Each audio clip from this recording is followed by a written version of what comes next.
사진 한 장이 공개되면서 중국인들의 무모하면서도 무리한 행동에 대한 전 세계적 비난이 들끓고 있습니다.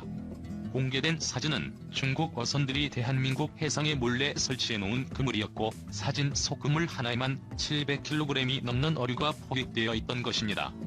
대한민국 해역에서 불법 조업을 일삼는 범장망 어선의 어류 남획 행위는 해마다 기승을 부렸으며 올해도 어김없이 한국의 해역에서 벌어지고 있습니다.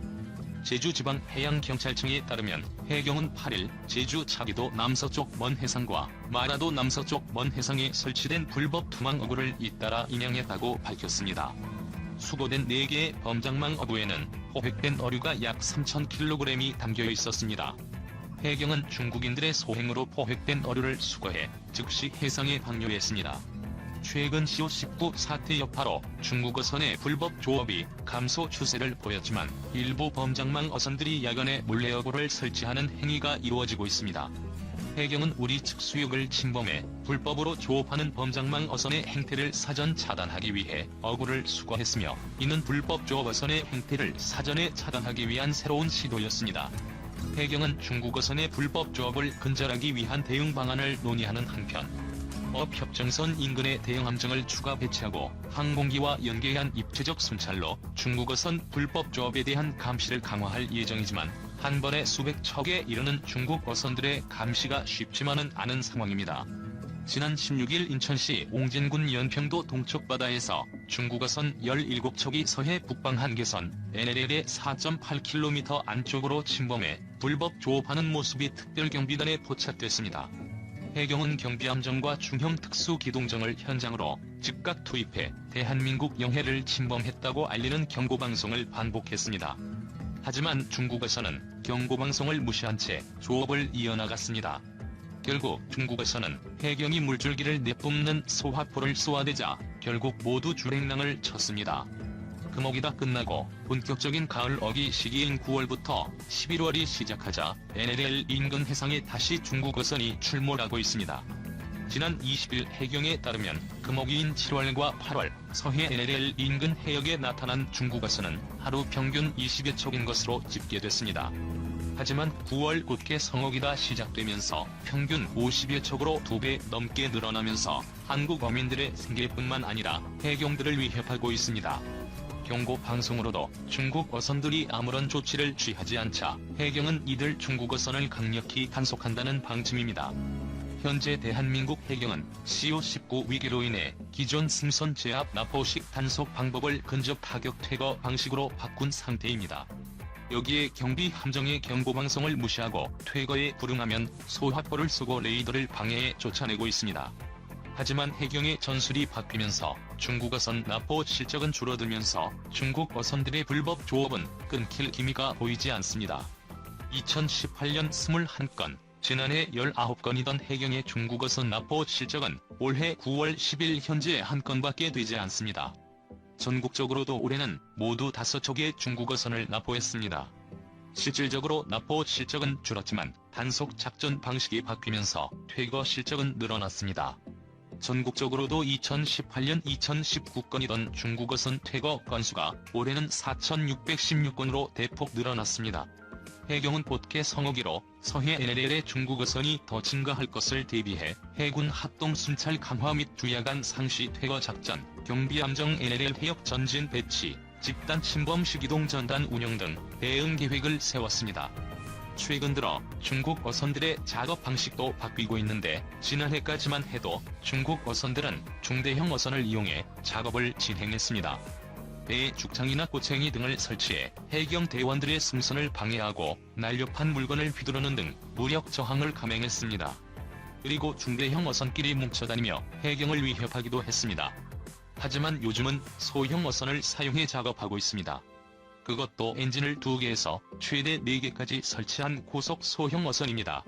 이렇게 하면 시속 70km 이상의 속도로 도주가 가능한데, 작업하다가도 해경이 오면 흩어져 교묘하게 도주하는 이른바 게릴라식 조업을 벌이고 있습니다. 낮에는 조업이 가능한 배타적 경제 수역으로 나갔다가 야간에 NLL로 다시 들어와 어획물만 수거해 달아나는 치밀함마저 보이고 있습니다. 오징어 등 동해안에서의 어획량이 급감하자 어획량 감소의 원인이 중국 어선의 북한 수역 불법 조업 때문이라는 지역 어민들의 주장이 강하게 제기됐습니다. 중국의 엄청난 어선 세력의 무작위 싹쓸이 조업으로 인해 동해 바다는 바닥을 드러냈다고 강도 높게 지적했습니다. 한국은 2018년 이후 10회 이상 중국 측에 문제를 제기했고 중국 측은 절대 그런 일이 없다고 답변하며 상황을 넘기려만 하고 있습니다. 실제로 정황상 북한과 중국 간조업권 거래가 이루어지는 모습이 포착되고 있다고 주장하자 중국은 유엔 안보리 위반 사항이라 있을 수도 없다고 답변할 뿐입니다. 울릉도에서 조업하는 한국 어민들은 북한 수역으로 들어가는 중국 배를 수없이 목격했습니다. 기상 조건이 악화되면 중국 어선들이 울릉도로 피항을 올 정도이며 어민들은 북한 수역으로 중국 어선이 들어가는 것을 보고 있는 실정입니다. 이러한 중국의 무분별한 어획으로 인해 한국이 입는 피해가 막대합니다. 오징어 같은 경우는 남해에서 태어나 동해를 휘하면서 성장을 하고 14cm 정도가 되면 북한으로 넘어가는데 북한 수역에 들어가면 내려오지를 않습니다. 때문에 오징어가 잡히지 않는 날이면 한 마리에 2만 원을 넘는 일이 발생하고 있습니다. 다행히 울릉도, 독도 근해에서 올 들어 9월 오징어가 많이 잡힌 이유는 잇따라 발생한 태풍 때문에 중국 어선이 북한 수역에서 조업하지 못한 것이 가장 큰 원인으로 분석됐습니다. 울릉도 및 동해에는 제9호 태풍 마이삭과 제10호 태풍 하이선이 잇따라 발생했고 이번 두 개의 태풍 진로는 모두 동해안과 울릉도, 독도를 거쳐 북진했습니다. 이로 인해 북한 수역에서 조업하던 중국 어선들이 조업하지 못하고 피항하면서 오징어 어군이 동해 해역으로 남하해 울릉도, 독도 근해에서 오징어가 많이 잡힌 것입니다. 동해안으로 내려오는 길목에서 2천여 척이 넘는 중국 어선이 그물을 이용 싹쓸이 조업으로 실을 말리고 있는데 태풍과 같은 악조건이 형성되지 않는 이상 중국 어선들을 지켜만 보고 있을 수밖에 없는 상황입니다. 중국 어선이 타국의 해안에서의 조업으로 인해 피해를 보는 나라는 한국뿐만이 아닙니다. 대부분의 미국인이 한국의 코로나19 대응을 긍정적으로 평가하고 있지만 캐나다, 일본, 호주와 같은 국가보다는 상대적으로 낮게 평가한다는 여론조사 결과가 나왔다고 더 디플로맷이 현지 시각 21일 보도했습니다. 왜 이런 결과가 나왔을까요? 기사 내용을 보면 이렇습니다. 코로나19가 발생한 초기 국가 중의 하나임에도 한국의 코로나19 대응은 찬사를 받았다고 더 디플로맷은 평가했습니다. 한국의 준비성, 기술, 광범위한 검사는 다른 나라가 모방할 만큼 성공적인 모델이라고 설명합니다. 많은 국가가 여전히 코로나19 확진자와 사망자 증가를 막기 위해 애쓰고 있지만 한국은 코로나19 사망자를 인구 10만 명당 1명 미만으로 유지하고 있습니다. 대조적으로 미국은 세계에서 가장 많은 확진자와 사망자가 있는 코로나19 핫스팟 즉 주요 확산 거점이 됐습니다. 미국 정부의 코로나19 대응은 공공안전 조치에 대한 논쟁이 이어지면서 마스크 착용과 사회적 거리 두기와 같은 단순한 조치조차 시민들과 단절되는 상황을 겪었습니다. 미 대선에서 코로나19는 주요 쟁점이 되고 있지만 트럼프 대통령은 자신이 코로나19에 감염됐음에도 위험성을 축소평가하는 모습이었습니다. 위기의 끝이 보이지 않는 미국. 미국인들은 한국과 같은 다른 나라의 코로나19 대응을 어떻게 평가하고 있을까요? 미국 워싱턴 DC에 있는 한미경제연구소는 8월 26일부터 31일까지 미국 성인 1248명을 대상으로 유가보와 함께 조사한 결과 응답자의 54%가 한국이 코로나19에 매우 잘 또는 잘 대응했다고 평가했습니다. 단지 13%만이 잘못 또는 매우 잘못 대응했다고 평가했고 33%는 잘 모르겠다고 답했습니다.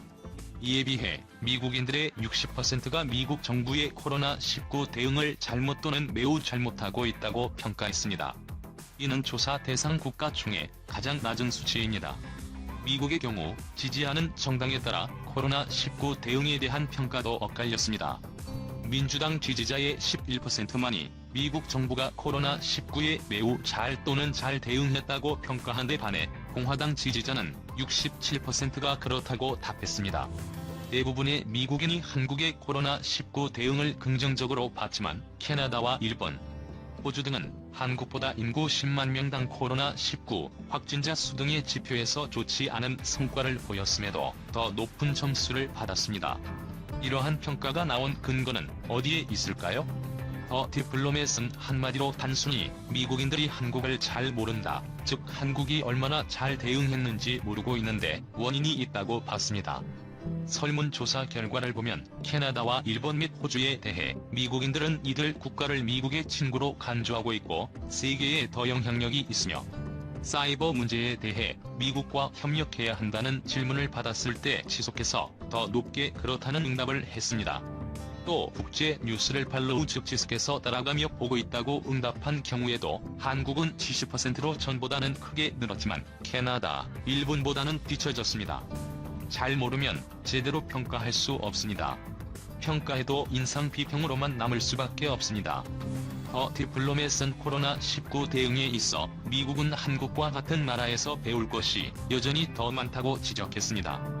한국은 여전히 500명 이하의 코로나19 사망자 수를 유지하고 있으며 국내 총생산 역시 올해 0.8% 줄어드는데 그칠 것으로 예상하는 나라이기 때문이라고 그 이유를 설명했습니다. 트럼프 41% vs 바이든 50% 두 주 남은 미대선 MIT 여론조사. 조 바이든 민주당 대선 후보가 도널드 트럼프 대통령에 9%포인트 앞서고 있다는 뉴욕타임스 여론조사 결과가 20일 미대선을 2주 앞두고 나왔다. MIT는 이날 여론조사 결과를 공개하면서 바이든 후보가 트럼프 대통령을 거의 모든 정책 이슈에서 앞서고 있다는 걸 여론조사 결과가 보여준다고 보도했다.